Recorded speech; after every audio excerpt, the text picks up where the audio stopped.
We'll still stay with this story because policy think tank IMANI Africa and security analyst Professor Aning have jointly filed an injunction at the Supreme Court to prevent President John Dramani Mahama from dismissing the IGP, Dr. George Akuffo-Dampare, and other heads of security services prior to this. The injunction challenges the president's authority to terminate the appointment of key public officers without established misconduct. IMANI Africa and Professor Aning argue that the removal of the IGP and other heads of uniformed security services should only occur in cases of proven misconduct or misbehavior.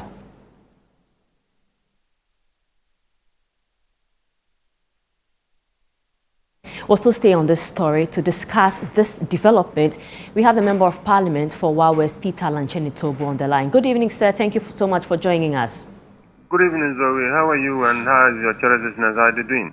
We are doing well. I trust you are well too. I'm doing very fine.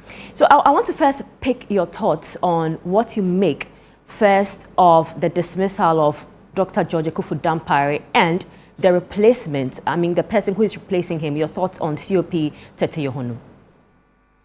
Thank you very much. Let me first of all appreciate His Excellency President John Dramani Mahama for a wonderful job done.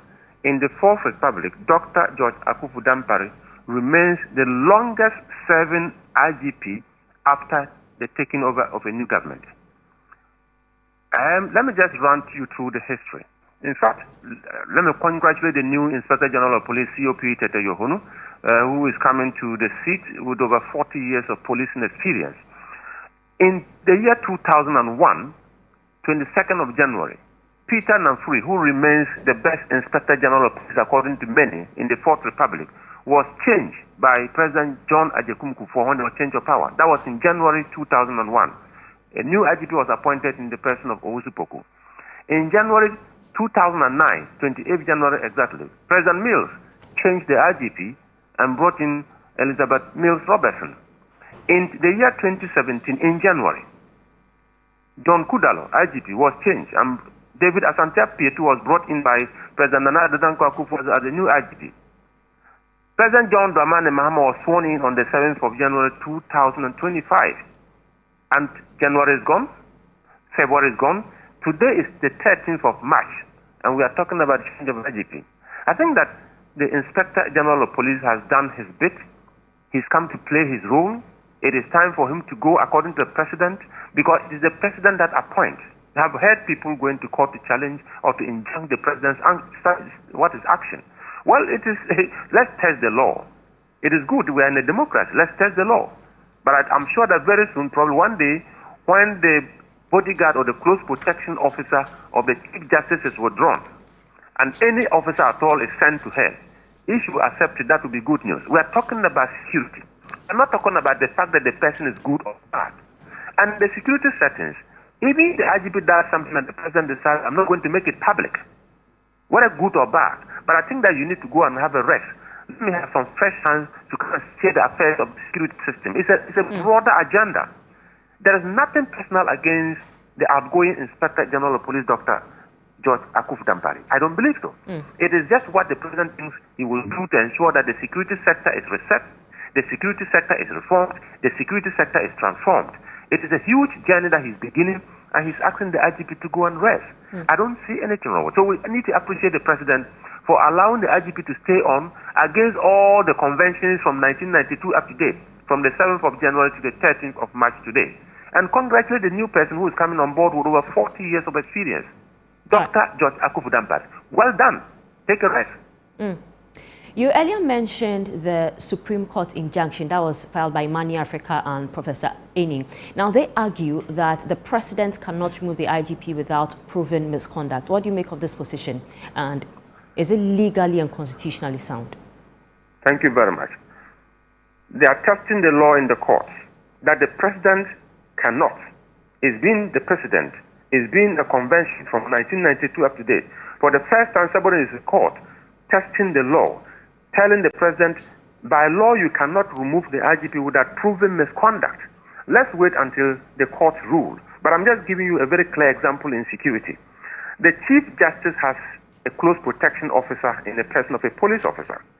If tomorrow the president, who is the commander-in-chief of the Ghana Armed Forces and the chairman of the National Security Council, decides to withdraw the Chief Justice's bodyguard and replaces the Chief Justice's bodyguard with another bodyguard, who is also a police officer, without the consent of the Chief Justice, and telling the Chief Justice to have a bodyguard, and you'll be given a bodyguard, please keep quiet.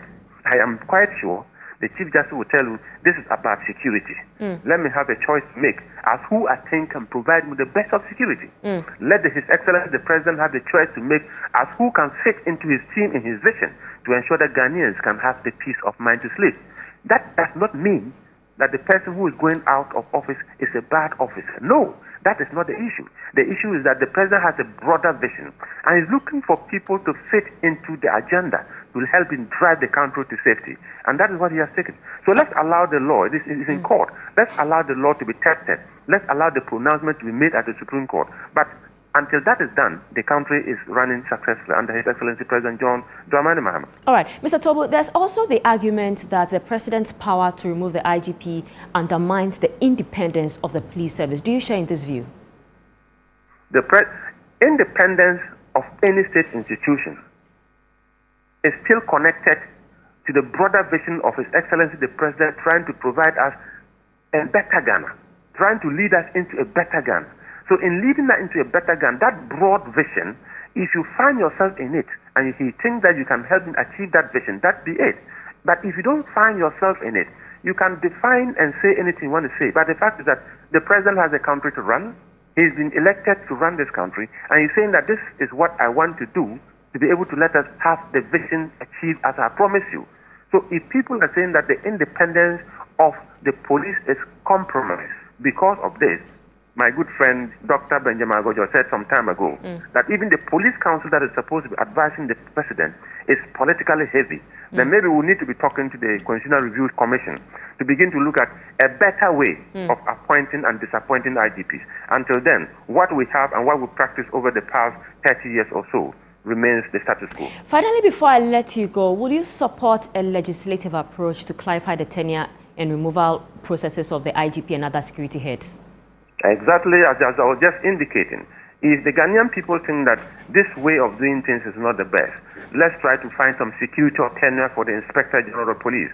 We will go by legislative, new legislation, we will go by some repeals of laws, and we'll go by constitutional amendment to see what we can do to have a new line of thinking, a new legislation to appoint and disappoint. And probably by then, we'll be establishing some security of tenure for Inspector General of Police. I really wanted your personal commitment, whether you will support the idea or you support the idea. Oh yes, I will support the idea that we should get to a point as our democracy grows that these heads of security agencies should have some level of security of tenure as they are appointed. All right. Thank you so much for joining us as the Member of Parliament for Wawes, Peter Toobu, there on the dismissal of Dr. George Akuffo-Dampare as the Inspector General of Police. He's been replaced by COP Tete Yohono.